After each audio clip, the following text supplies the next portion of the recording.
So welcome to the afternoon session of today. My name is Dirk Schleicher. I'm a member of the scientific committee and I have the great pleasure and honor to introduce Shwetak Patel, an incredible person. So I can only say a few words. You should watch the video that introduces him here on the Heidelberg website, or better yet, have a chat with him over lunch or coffee break. He's the winner of the ACM Prize in Computing of last year, and he's coming from an, well, perhaps unlikely background, growing up kid of immigrants in South Alabama, and ask him what he's been doing all the time, and what talents he developed there other than computer science. He's also the youngest of all laureates here in this Heidelberg Forum, so a young researcher like many of you. So, he's going to speak about the emerging role of mobile phones in healthcare. Thank you very much. Great.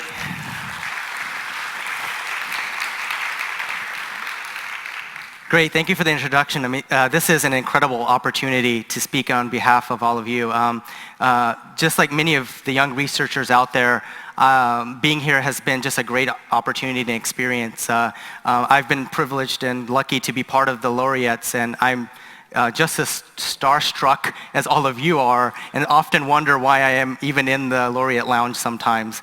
But I want to share a little bit with you my passion, in particular around looking at how do we leverage computing technologies for healthcare. The way I want to start with this is I want to share a little story with you that kind of motivated me to go into this space. I've actually been fortunate where a lot of my family hasn't had a lot of health conditions and issues, but I've had other loved ones and family members that have other people that they've known. But what got me into this area is that I'm a computer scientist, but I really love applying computing for really high impact areas, and healthcare is one of them. When I graduated with my PhD, my grandmother actually came to my graduation, which was really cool. But after the graduation, I started talking to her more about what I'm doing and what my PhD meant. And much to her chagrin, she realized that I wasn't a real doctor. For 5 years, she was thinking that I was getting my doctorate and I was going to be a real doctor. And much to her chagrin, her response was, well, you can't help me with my foot? You can't help me with my arm or when I have this cough? And I started thinking, well, grandmother, just wait about 5 to 10 years. So one could argue everything has come full circle, and hopefully this talk will convince you that, hey, if I didn't go down the MD path, that's okay. One could actually have just as much, if not more, impact in that community. All right? So what I want to talk to you about is personal health monitoring. Looking at how do we enable healthcare in a way that we can monitor individuals in a way that you can start to diagnose and predict disease before you're even symptomatic or before you get sick. Just think about what that means. Right now, the way we think about healthcare is that you get sick, you go to the doctor, and then they basically try to treat you or help you. So it's very reactionary. Why is it that our automobile and the modern car knows when you need to have an oil change? What would it mean if they told us when we needed an oil change? Why does a car know that it's about to break down? Why does it tell you that you need to get a service? Whereas for us, we don't really know much about what's going on in our bodies and when something's going to arise. If we can address it sooner than something happens, then you can actually start to eradicate many different kinds of diseases and a lot of different kinds of conditions. So that's really what's been my goal. So let's think about personal health monitoring in terms of major paradigm shifts first. So if you think about paradigm shifts in healthcare, there's a lot of things. Everybody can argue about what, you have drugs, therapeutics, but one of the ones that stands out for me is point-of-care diagnostics. The moment that you went into a clinician's office or a doctor or saw a nurse, the fact that you can do a diagnosis at the time they saw you was revolutionary. That was a major paradigm shift. The fact that when you saw a doctor and you can do an ultrasound reading to check how well a baby's doing, that was game-changing. You didn't have to wait a day, 2, a month to basically find a device or find a clinic that can actually do the diagnosis, and then you might get the results later. All right? So the notion of point-of-care diagnostics has really revolutionized healthcare because at the time you get seen, you can screen something and do something there. All right? But now let's fast forward. There's this other paradigm shift is that you can start to get some of these devices that were once medical devices as attachments to a phone. So this is a pulse oximeter. It measures SpO2 in your blood by putting the sensor on your finger and you connect it to a phone. And you already got the computational power in this mobile phone that was already in that computer there. In fact, that computer was the mobile phone of 10 years ago, probably. The computational power of this phone is probably 5 or 10x of this, all right? And you already got a screen, and you might have network connectivity. And now we're living in this world. So now think about the next paradigm shift that might be happening. These are all the wearable devices that I've tried, at least tried to try, that give you blood pressure, heart rate, how fast I'm running, how slow I'm running, my lung capacity, everything from shirts to hats to socks. But this is the world that we're about to move into. What does this mean? Now you're starting to get potential information from the body that can give you a lot more information about your physiology when you're not just going to the doctor's office. That's the key piece that's missing right now, is because we don't know anything about the body when you're not in the hospital or when you're not at the doctor's office, all right? So how do we create a world where that sensing technology is so ubiquitous and easy to embed in our life? What would that mean? How do we do that? This is a world that will be here, but we're not quite there yet. How many of you actually wear one of those things? Not many of you. Well, some of you. I see a few hands. I do, but I'm crazy. So what are the opportunities for mobile health? So mobile health, I mean, is screening, diagnosing when you have sensors on you. So there's whole new scenarios for population health monitoring. We can better understand the spread of disease. It dumbfounds me that a lot of the major diseases out there in the global health sector, tuberculosis, malaria, we don't really have a good sense of how those things spread. We kind of know, but not really. New discovery in diagnostics. There might be other ways to monitor blood pressure than having that giant cuff on your wrist or your arm. Improvements in treatment. If you have a medication and you know how you're doing, you can better adapt the medication so that you're actually doing better. You don't have to wait 6 months to say, hey, did that medication work? And then the other thing is, a lot of the work I do, I apply it in the global health sector, in particular for global health in developing countries, because my hypothesis is that in developing countries, just like how mobile phones leapfrog the landline, so the landlines don't exist in a lot of those regions because that technology, mobile phone technology had started to advance in developed countries, and so you kind of leapfrogged it. Landlines didn't exist. I think what we can do is leapfrog the healthcare systems that don't work in many of the developed parts of the countries in the global health sector by leapfrogging all of that. Let's not just replicate what we do in Europe and the US. Let's actually create something that's actually makes sense and that actually creates personalized medicine opportunities, and let's leapfrog everything and then we'll borrow from them. All right? So that's kind of my thinking around this, is like just like how we leapfrog landlines, let's leapfrog healthcare. The other thing that this enables is continuous measurements. Right now, everything in terms of diagnostics and screening is all around, I have a single point and I'm going to make a decision on it. Your blood pressure or your heart rate. But what really matters is the continuous time series. If I have multiple data points, how is it trending? Is your heart rate going up? Is it going down? Is your blood pressure stabilized? It's really the changes that really matter in terms of saying that something's going on. Now let's get to the next stage of treatment or care or diagnostics. This is a world that we need to enable, but we can't even apply the machine learning models to this world because we can't even get that data. We don't have that data right now. So we have to really figure out how do we get data from individuals when they're out and about, when they're not in the hospital or the clinic. So mobile phones could play an interesting role here. But right now, the data that you can get from a mobile phone about your health is all manual entry. So this is an app where you can enter how much you've eaten and your weight and all that kind of stuff. But that's pretty cumbersome. You might do it for a week, you might forget about it, then you might just get tired of it. But it's one way of getting data, is you manually enter it, but that's just not going to work. People often take for granted what a mobile phone can do. You know, a modern mobile phone has multiple microphones on the top, bottom. It's got cameras. The new iPhone 11 has 3 cameras on the back, 2 on the front. There's 5 cameras on a modern phone. That's just mind-boggling. You've got accelerometers, gyros. When you tilt that phone, you've got capacitive touch screens, 4 radios. I mean, they're defying physics here when you have 4 radios in here, and multiple speakers. And you know, people think about this for telephony, gaming, Angry Birds, Pokemon Go, whatever. But if you think about it, these things can actually be used for other use cases. The camera has advanced so much because they've designed it to basically be the best photographic machine possible, that high quality nature of that camera can be completely repurposed for healthcare. Every single one of these sensors that I show on here can be used in a secondary way for monitoring one's health. That's what I've been doing for the last 10 years, and that's what I want to demonstrate to you. So my group has really been looking at how do we use existing sensors on one of the most ubiquitous computing platforms in the world, which is a mobile phone, to do health monitoring. There's 5 over 5 billion phones in the world. There's about 7.5 billion people in the world. And that's probably the most ubiquitous health platform out there. 5 billion phones. How many 5 billions of any medical devices are there? There aren't any. The phone could be one of them. It's postulated that in a couple of years, there are going to be more phones than people in the world, all right? So if you can get the phone into the healthcare system in a way that it can do screening, I think it could really change the way we diagnose disease.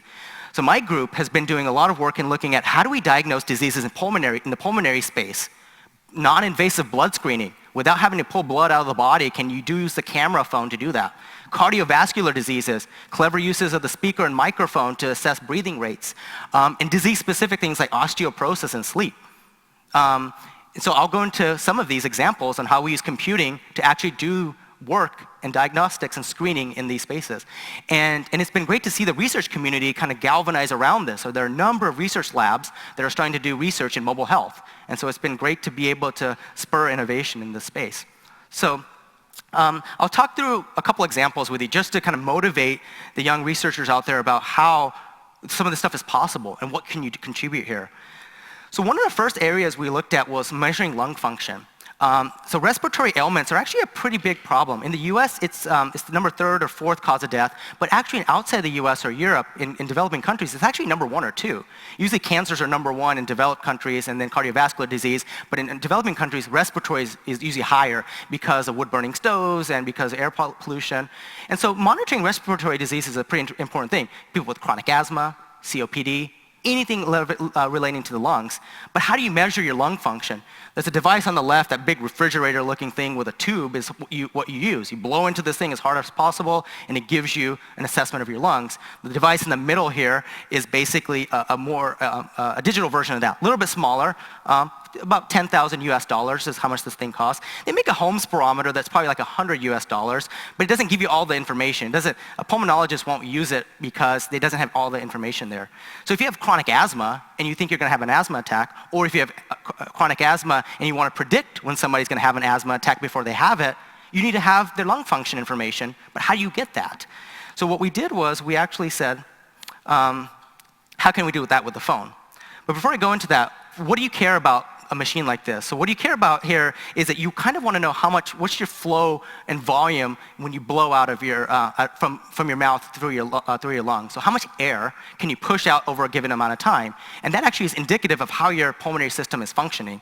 So an output of this particular device would be a flow volume curve. So this is a normal person. This is a person with obstruction. So there's an obstruction somewhere. So that could be like a COPD type device. Sorry, obstruction could be something with somebody that might suffer from asthma. Or you might have a restriction where you don't get a peak flow when you're actually blowing out. And so that could be a restrictive disease like cystic fibrosis or chronic obstructive pulmonary disease. So you kind of have to look at these graphs to diagnose a disease. So this is what we're trying to do. But what we did was we actually created an app called SpiroSmart that actually just used the sensors on the phone. There's no attachment. It's just using software. And the way it works is it actually uses the built-in microphone on the mobile phone. That's on every phone. That's not even a special sensor. It's on every phone. That makes up a mobile device in terms of a mobile phone. So we use the microphone and use speech processing and machine learning to figure out, can we mimic a clinical spirometer with a microphone on a cell phone? And so here's how it works. You take the app, you hold it in front of you, you don't have to have a mouthpiece, you hold your mouth open, and you blow at the face of the phone as hard as you can. And the microphone is picking up all the air that's hitting the microphone and doing an assessment about the flow that it's detecting. So there's a little visualization on there, so whenever there's a visualization on there, so whenever you're blowing, it tells you you're not blowing hard enough, so it coaches you to do this right.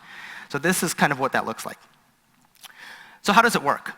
So spirometers is the device that measures lung function. So these things are usually, you usually use like a turbine. You have a little sensor, you blow into it, and the faster it spins, the more air is going through it. That's what a clinical spirometer has, and that's what a home spirometer has. But we don't have that.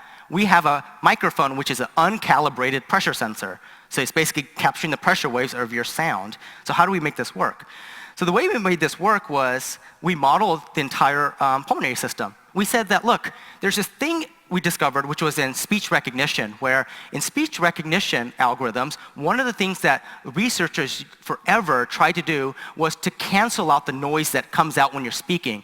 When I'm speaking, you have this noise that's generated from the vocal tract. These vocal tract resonances actually cause problems for speech recognition algorithms. So you had like a decade of research where people were trying to create algorithms to reduce that noise. And it turned out that that noise that was being canceled out for a decade in speech recognition algorithm was proportional to the airflow coming out. So we turned the problem on its head and we said the thing that we ignored for the last decade is actually an indicator of how much air is flowing out of your pulmonary system, which can be used to monitor your pulmonary function. So in a way, we turned the human body into the sensor, and the observable is the air coming out of it.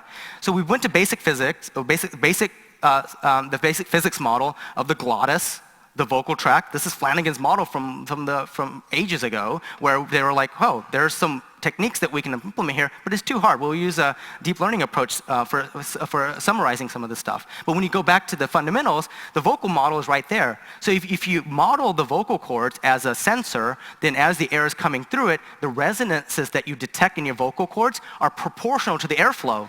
And that's what we look at. And so this is an example of a 3D printed vocal tract up there, what we modeled. So we actually tried to do the physics modeling behind it. So when we did this project, we built this on a mobile phone, a smartphone. But then we wanted to say, hey, not everybody has a smartphone. Some people might have a feature phone or a dumb phone. But because the microphone's on every phone, we actually did a set of experiments in our studies where we also included a feature phone. So a phone like that, where could you do this over the telephone network? Because in our early work, we started to look at capturing the audio in high quality and analyzing it. But what would it mean if we transmitted the audio over the telephone network? In other words, if you had a 1-800 number you dialed and you blew into it, and then would it text message you back the results? Right? So any phone, literally 5 billion phones in the world could be used to do this. All right? That was the experiment. So we did that. So we did a clinical study of 5,000 to 7,000 people across the world, actually, where we basically compared our algorithm to a clinical device, that big thing that you saw on the previous images, which was a $10,000 US dollar clinical device. And it turns out, if you look, this is the accuracy of those approaches. So this is the error. So the average error, either using a smartphone or what I call a dumb phone, a non-smartphone or feature phone, is within 5 to 10% error. To put that into context, the Food and Drug Administration's guidelines in the United States to FDA clear a spirometer is within 5 to 10%. So it's already within the guidelines of what the FDA says that 2 $10,000 devices needs to be within. We're already within that with a machine learning approach on top of a sound source. So the bottom are the Bland-Altman plots for the statisticians in the room that want to see what the actual spread is. So, but the variance here is basically within what the noise you would find in a lot of these readings. So this actually shows that you can actually use a phone to see what you're trending. Is your lung function going down or is it stabilized? And now you can do this at home, all right? And if you take a reading once a day, you might be able to detect before you ever have an asthma attack that you're gonna have one because your lung function is dropping, all right? So we started to push on this space. We started to study what else can we look at? Not just measuring lung function, what about other things that we might be able to observe? So one of the things we looked at was coughing. So we went to our clinical collaborators and we said, hey, we're gonna study cough. And they looked at us, we're gonna do what? We're gonna study coughs. They're like, well, coughs are the number one, the coughs are usually the number one symptom that you come in for pulmonary disease. So what do you mean you're gonna study cough? Everybody says they're coughing. So the idea here was that we said, no, we don't want to just study cough. We want to study how often people cough, because as people cough more, that might be indicative of something if they cough less. Then we also wanted to look at, well, the cough could tell you a lot about that disease. And the pulmonologists were like, no, that's not possible. We can't hear it. Well, you can't hear it, but a machine learning algorithm could hear it. And so what our hypothesis was that the human ear will miss subtle things. There's the buzzing of these lights. There's these things that I'm not processing right now. And same thing in a cough. When somebody coughs, you just hear that loud sound. You don't hear the subtle frequency changes and the Fourier transform in your head that you're doing, that you're going to see where those resonances are occurring. That's not how you do it. But a machine learning algorithm can do it. So we basically collected a bunch of data around coughs, and we basically created first, using the same physics model that I showed earlier, where now we're using the glottis model, to basically identify coughs. So we have an algorithm that we developed that can detect coughs very accurately. So instead of a throat clearing, a car backfiring, noise, door banging, now we can isolate the cough. A cough's an interesting thing. It's only about 100 to 300 milliseconds long, so it's a very fast thing that happens. So this is a spectrogram, so this is time, this is frequency, and the energy in that particular spectrum is representing the color. And so you can kind of see the fade off. There's a signature for a cough. When you cough, you take in a deep breath, you have this explosive event, and then you have this tail off. So there's a signature, there's a fingerprint for a cough. So that's one of the things that we discovered early on was there's a fingerprint. So we can accurately detect when somebody's coughing. Then we started studying some disease-specific use cases. So we partnered with the Gates Foundation, so the Bill and Melinda Gates Foundation, to basically say, hey, we're going to use our cough algorithms to study tuberculosis, where TB, coughing is a big symptom of it. We wanted to study the spread of the disease. So if we had enough cough monitors around the city, we can see where the hotspots were. And we wanted to see if we could, which is one of our areas of investigation right now, could we find an acoustical biomarker for TB? So what does that mean? If I capture a cough, can I diagnose or screen that that cough was a TB cough, a pneumonia cough, an influenza cough, or was it a normal cough because I just had something in my throat, right? That's what we wanted to answer. To do that, we partnered with the Desmond Tutu Foundation and the University of Cape Town, went to South Africa, built this box. This is the cough box. So we have patients with TB that go into that box. They're just watching TV or listening to music. For about 10 minutes, they're coughing enough that we actually capture the coughs. We have a microphone that captures it. There's a bunch of sensors in there that actually captures the aerosolized particles. So when you cough, you've got all the TB particles everywhere. It captures that so we can get ground truth to know that, yes, there was actually a TB particle that was aerosolized. Do a blood draw, chest x-ray, the entire, to basically validate that. And our hypothesis was you have a healthy lung here and a TB lung here. So you have these granulomas, or holes in the lungs that form when you have tuberculosis. So you have this disease, white blood cells attack it and engulfs it, and these holes form. The idea was that, hey, your cough has to sound different. Your whole pulmonary system's now changed. It's like taking an instrument and trying to change the parameters around it where you might add a mass or whittle out a mass, and then the sound is not going to be the same if you have the same input. So that's what's happening here. The cough has to manifest itself in a different way. It's just that the human ears can't tease them apart. And so we did this study. So a lot of the work that we're doing in TB is still ongoing. But what I can tell you that some of the latest algorithms actually demonstrate that you can actually screen for TB just as much as you can do with a sputum test, which is when you cough up phlegm and you put it in a sequencer. I mean, just think of what that means. From a cough, you can diagnose it. So you don't have to draw blood. You don't have to do a radiology scan, nor do you have to grab sputum. So at a massive scale, you can screen people for TB, and when you suspect it, you can get them to do the blood draw. So just think about how you can scale that out. So that's one of the goals on how do we get to access in terms of identifying disease early is to make it non-invasive. So these are some of our AUCs and some of our accuracies around our cough detection work. So if you look at the CNN actually outperforms a lot of the other models. But one of the things that we do is in our lab is we try our best to not just have a deep learning model, but have a forward model, a physics model. So we can compare what is the actual information gain. Because sometimes, even though the deep learning model works better, the fact that the other models might be a little bit more explainable and might have just a little bit of a percentage drop might actually be better for us. So just because it's a percentage or two better doesn't mean it's the better algorithm in this case. Because the sensitivity might be better, but the specificity might be worse, and vice versa with the other explainable models. So you've got to actually look at all the different approaches, can't just throw it at a deep learning approach, all right? So then we started to look at other parts on the phone. We started to look at the camera and flash. So one of the early projects we did was we wanted to use the camera to do non-invasive blood screening. So what that means is, can I take a picture of some part of the body and tell you what the blood constituent is without having to pull blood out of the body? So one of the first projects we did was assessing newborn jaundice or hyperbilirubinemia. So jaundice is when babies get yellow. So in the United States, about 80% of the babies actually are jaundice, but they're treated usually early enough that they don't have issues that arise. In developing countries, or even in countries where you have midwives, you don't actually get that screening done. So a significant amount of mortality outside of Europe and the United States is actually because of newborn jaundice.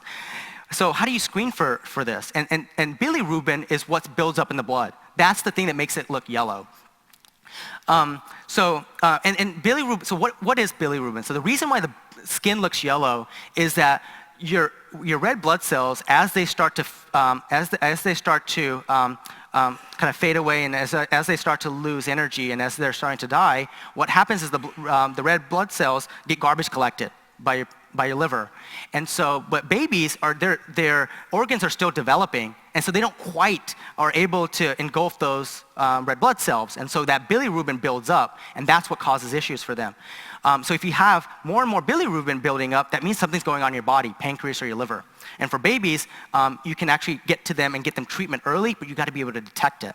So the technology right now for detecting high bilirubin or hyperbilirubinemia is using a blood draw, which is called a serum bilirubin, TSB, so you literally pull blood out of the body. And Philips actually makes a device called the transcutaneous bilirubinometer. It's actually an optical technique where you put this on the forehead of the baby and it actually shines a bunch of different frequencies of wavelengths of light, and it looks at the reflection of different colors. So there's a non-invasive device out there. So that gave us hope that you could do this with a phone because there was already a non-invasive device. And so let's think about bilirubin.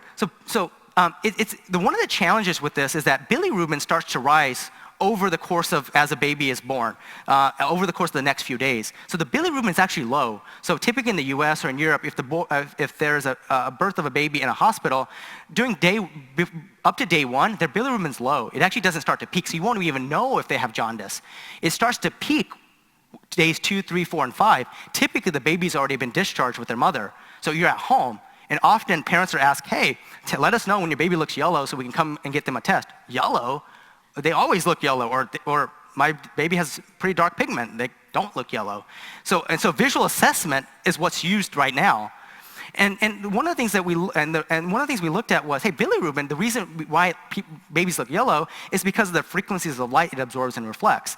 So we actually looked at the properties of bilirubin and said, hey, there are a couple of frequencies of light where it's very absorbing, in particular blue light. Bilirubin, if you shine it at it, absorbs blue light. It doesn't reflect back.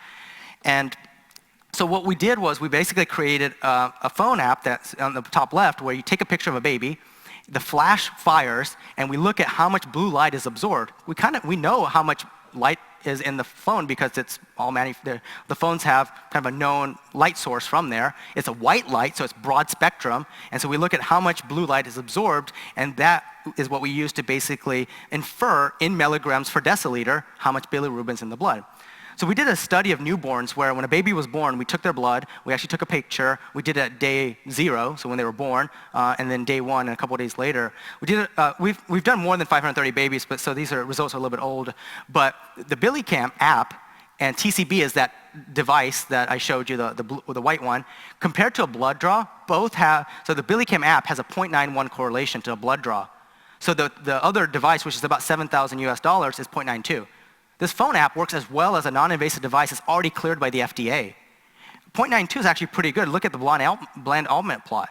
Even if you had a little bit of error, it doesn't matter because you're still over a threshold. The fact that your bilirubin is over a certain threshold, or you've taken 4 pictures and you see an increase over the last 2 days, that's already indicative to go get a screen. It doesn't have to be perfect. Even 0.92 can be cleared, 0.91 can probably be cleared by the FDA. On top of that, now you have all the data points to know that now you can take action, or you should take action, because I see the trend. It's not just one data point, all right? It's not just an anomaly.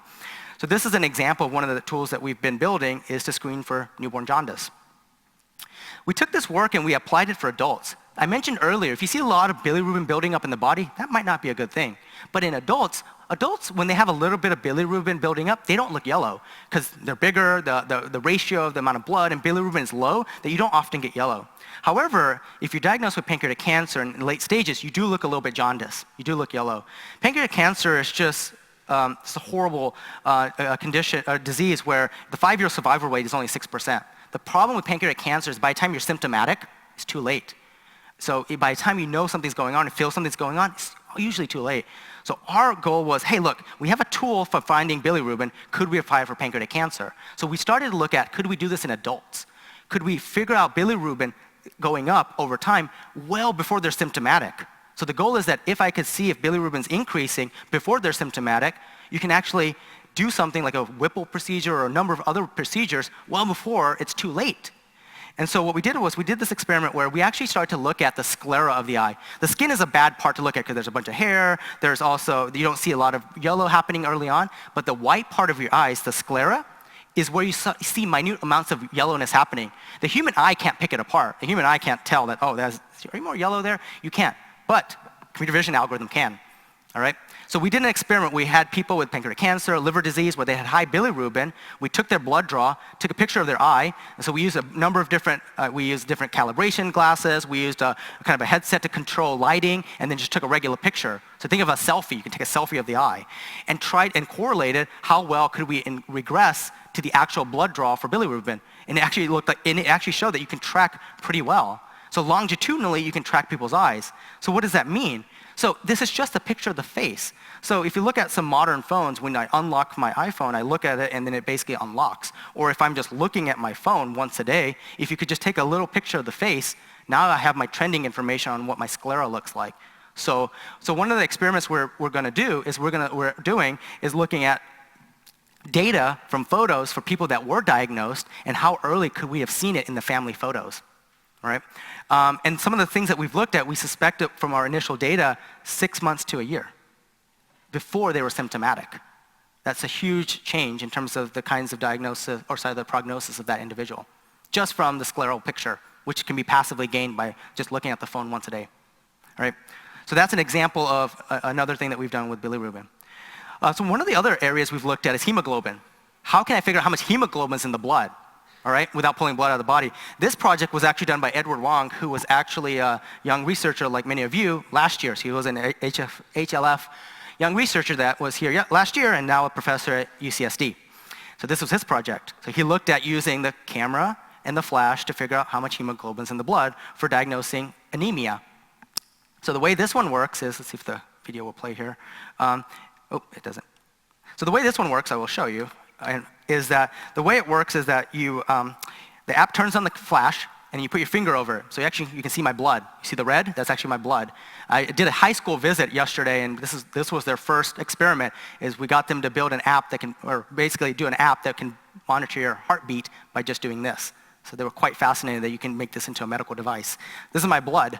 And so what we do is we know the light that's coming out of it. We know what light is being absorbed and reflected at the transcutaneous level in terms of the blood that's going through my capillaries. And then if we know what colors are being absorbed and reflected, we can start to figure out how much hemoglobin's in there. And the reason why we can do that is if you look at the model in terms of the absorption parameters of plasma, which is the water in your blood, or the hemoglobin, which is the red blood cells, they have different absorption patterns. So if I shine 2 different frequencies of light, which white light actually has 2 frequencies, white light is broadband. If I pick 2, I can pick red and green, or green, blue and red. If I just pick a couple, I can do the ratio between the plasma and the hemoglobin. And that's what I care about. I care about how much hemoglobin concentration is in your blood. And then that can tell you if you're anemic or not. So this is what a blood draw, a CBC, complete blood count, will give you.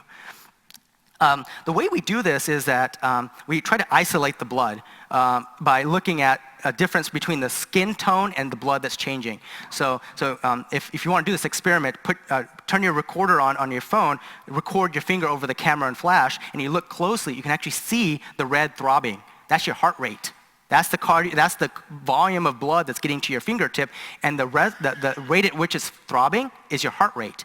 So we know when your heart's beating, when it gets bright, and when it gets light, that's when your heart is going to the next beat. So we know the change that's going to happen because of your heart rate, and your fingertip color is not going to change instantly. So we know what the baseline of your finger color is in terms of the color skin tone, and then we know how much blood contributed to that change. And so what we do is we do a hemochrome analysis, which is basically a color analysis at resting, when the heart beats, and when it rests. So it doesn't matter what color your skin is, you can still figure out the difference between baseline and the actual heartbeat.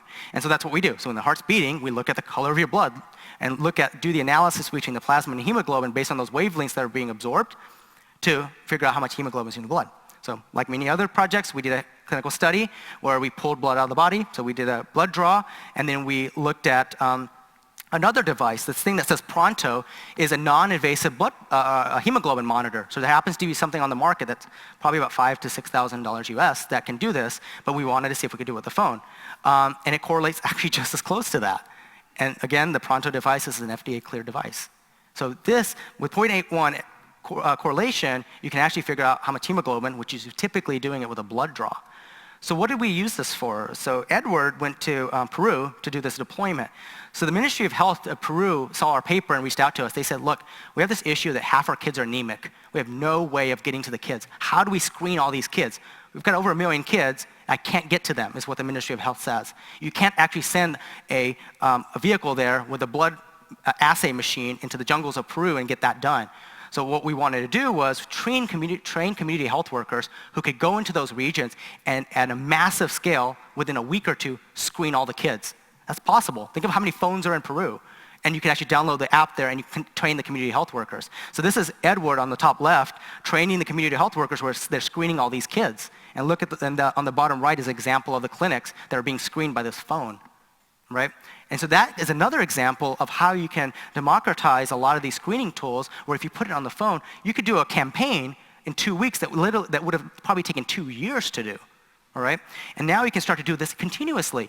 Even if the accuracy is 0.81, 0.82, if I did the time series, I could see, is my hemoglobin going up or if it's going down? That by itself is already good, let alone the absolute number.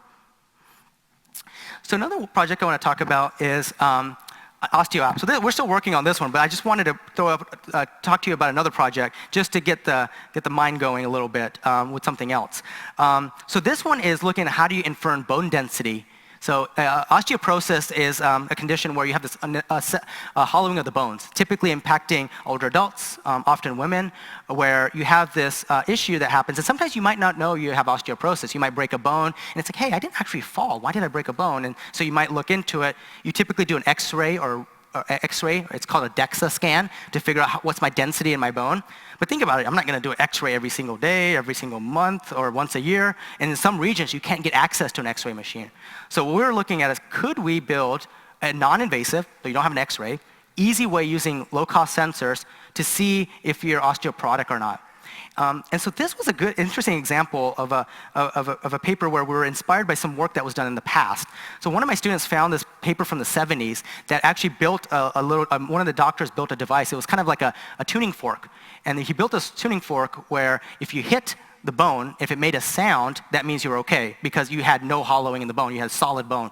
If it didn't, then it basically meant that something was absorbing that sound, and so you had something going on. So that was a very binary, simple thing that they built was this little thing, if it makes a sound, that means you're okay, and if it doesn't, we need to look deeper because something's going on there. And so this was in the 70s. These accelerometers on these phones didn't even exist. Accelerometers barely existed in the 70s. So if you think about it, you can actually look at the literature and see when somebody hit a wall, and you've got new technology around the corner, how do you marry the new technology with these innovations that people have already come up with to really push the envelope there. And so we said, look, a phone has some of the best accelerometers in the world. I mean, this thing can navigate you, it can detect tilts, it has an increasing amount of capability in terms of motion detection. And so the way this works is you take the phone, you hold it in your hand, and then you do an impulse response. An impulse response could be kind of like those little hammers that you use for when they look at the reflex on your knee, or you tap your elbow on a desk. So you tap your elbow, and you create an impulse response. The impulse response goes through your hand or your arm and gets to the phone. And so now the accelerometer is picking up that vibration when you had that impulse response. So when you look at the spectrogram for this, so on the top is a healthy bone and on the bottom is an osteoporotic bone, is what happens with a healthy bone is you see like 400 hertz resonance, you see signal happening about 400 hertz. Because with a solid bone, that 400 hertz is going right through. But when you have bones that have this hollowing effect where the density is lower, that 400 hertz goes away. The higher frequency signals actually start to go through. So you start to see the appearance of things at more of the 800 kilohertz range. And so now you can start to see, okay, there's something going on. There's a bone that's not as dense as one would imagine. And so this work is still ongoing where we're still collecting clinical data, but this just gives you a sense of what's actually possible with just an accelerometer that's on the phone that could be used as a screening tool to say, hey, something's going wrong or something's going on. Now let's go get you an X-ray instead of X-raying everybody. So this gives you a whirlwind tour of the kind of projects that we've been working on. And one of the things you have to think about is, it's not just the technology. The technology enables these new use cases. Some of the areas that we're considering are regulatory. Like you got to get some amount of confidence that these things are going to work or are working. So we're actually doing a lot of work on the regulatory side. Safety and trust. One of the interesting areas of feedback that we often get is that it's an app. apps are free, apps are cheap, apps are low quality. How can I trust an app as a medical device? Why do you trust that gray box that has a big price tag on it over an app? It's because it's the perception that that big gray box with a big price tag on it is a better device, it's more accurate. It's not true.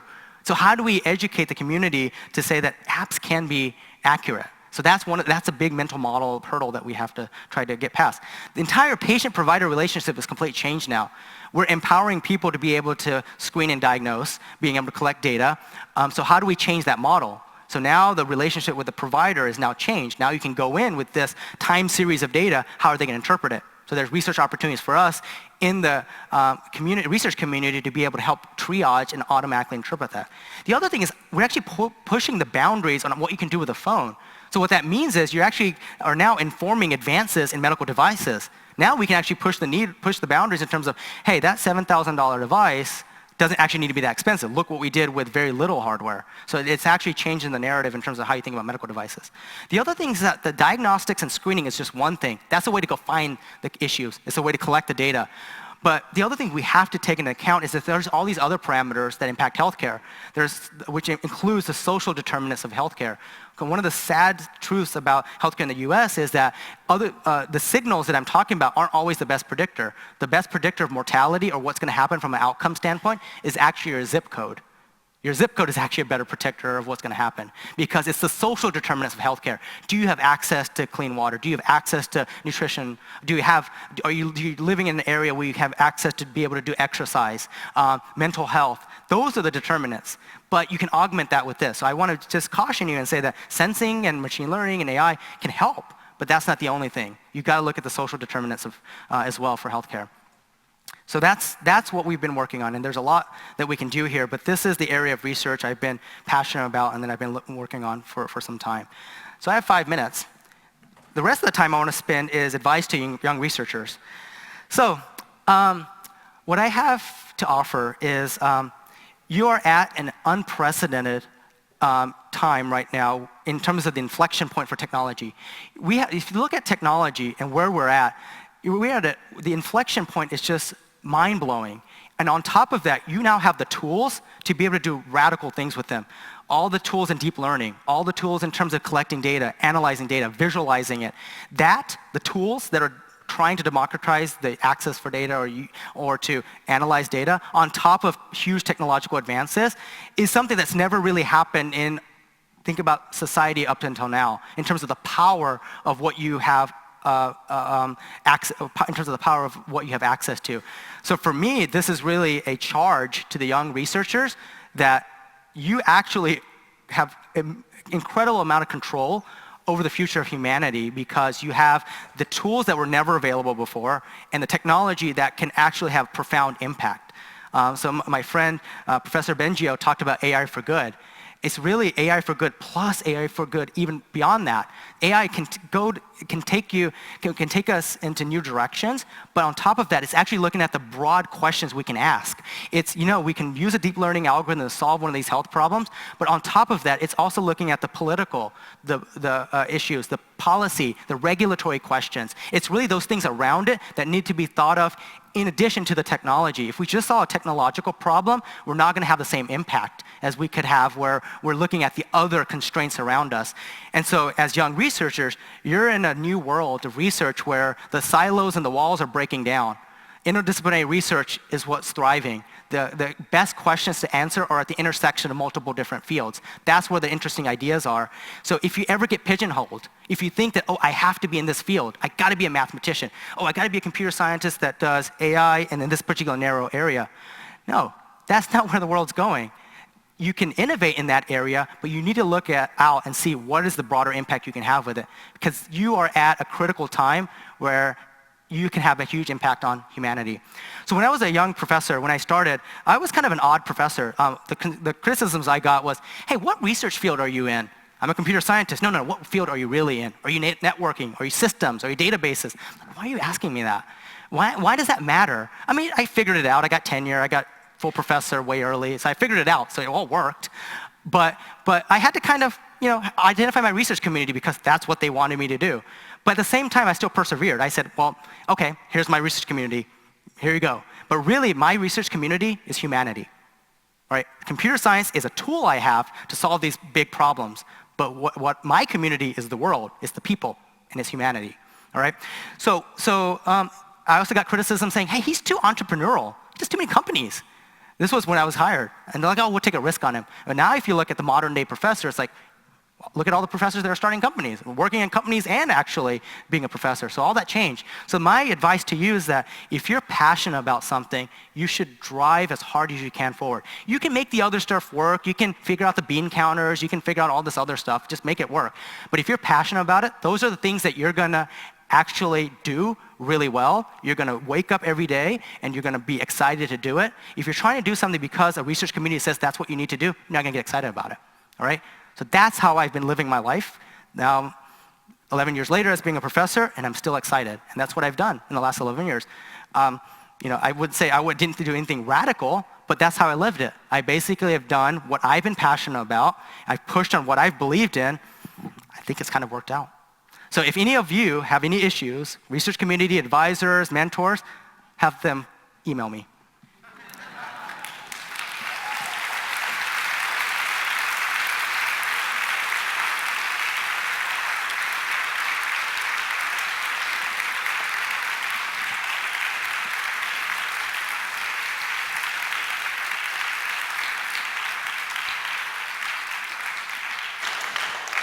We have 56 seconds for questions, but I'll be at the Bavarian party, so if you don't get all your questions answered, I'll be at the Bavarian party, so find me.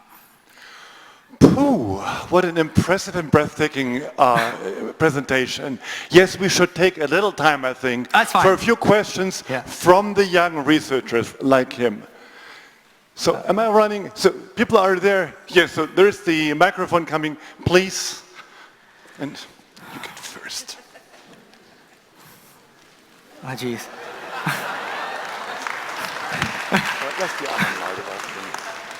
I'll be at the Bavarian party, so don't.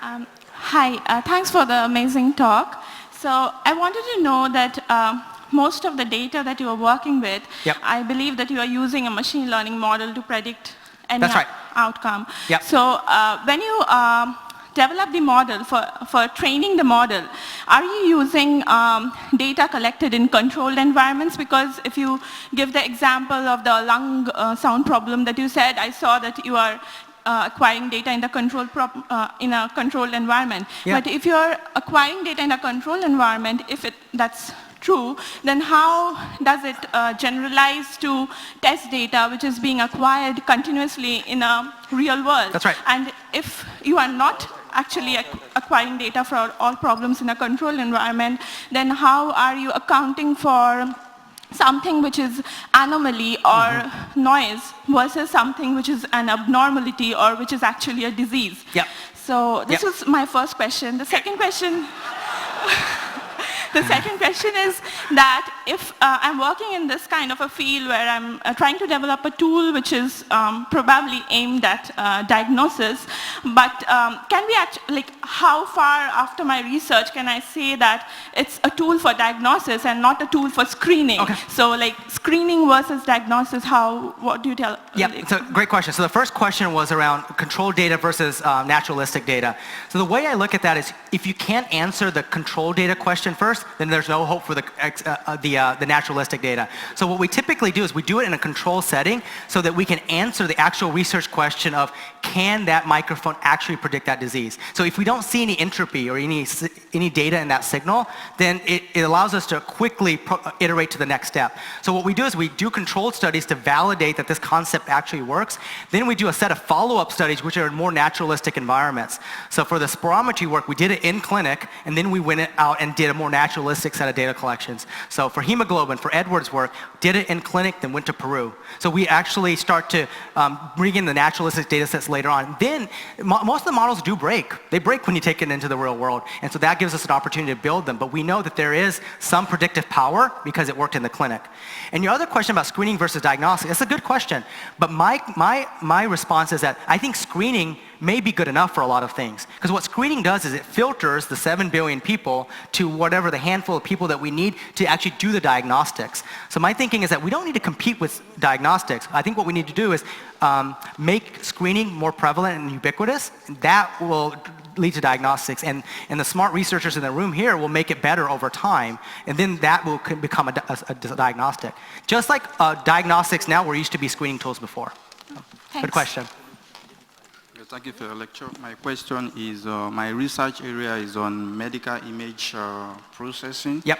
And during the time of the lecture, you talked about medical imaging. And what we are trying to do is we are trying to reduce the size of medical imaging database. Yep. And why the information on the medical, the information in the image is not loosed. Yep. And the algorithm I consider is lossless algorithm. And I noticed during the research that there are some modalities. I work on MRI scan, ultrasound, X-ray. There are some images that when I was trying to reduce the size, it affects the information in the image. And I want to ask this question, sir, that is there any way that we can use machine learning algorithm to do the image compression? Yeah, that's a great question. I think that's a great research area. I haven't personally tackled that one, but I think one of the things you can do is imaging data is fairly broad. There's a lot of data there, and you often don't know what the salient points are that you need to focus on, but I think there could be a lot of opportunities around image compression, looking at what areas of the image you need to look at that actually have the right data.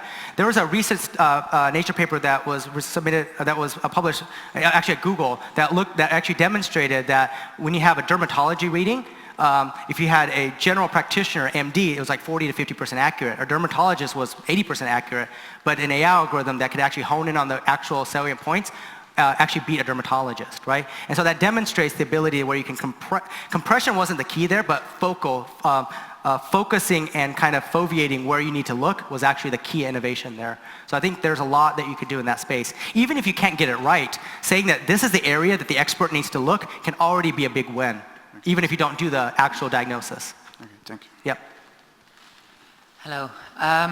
You pointed a camera at human skin a couple of times. Correct. Did you see any, was there any difference for people of different skin tones? Yeah, that's a great question. So one of the things we do is, as I mentioned, the hemoglobin algorithm, the algorithm takes into account different skin tone colors. So we look at the difference that the skin changes color when you have a heartbeat. And so all the work we do, we try to figure out what the impact of the skin is. A lot of times what happens is if you're looking at blue light or some of the visible light, the melanin in the skin doesn't really make a big difference, but sometimes it could. But we do look at that, yes. Yeah. Thank you. All right. Like I said, I'll be at the Bavarian dinner. Find me there. If you don't find me there, I'll be sad. I really appreciate the enthusiasm you bring in, but we are biting into the next program point. There will be a last round of applause for you, but before we do this, I should say, stay in here. There will be the poster slam coming up, so I introduce it now, but please, it's very easy to share another big round of applause for him.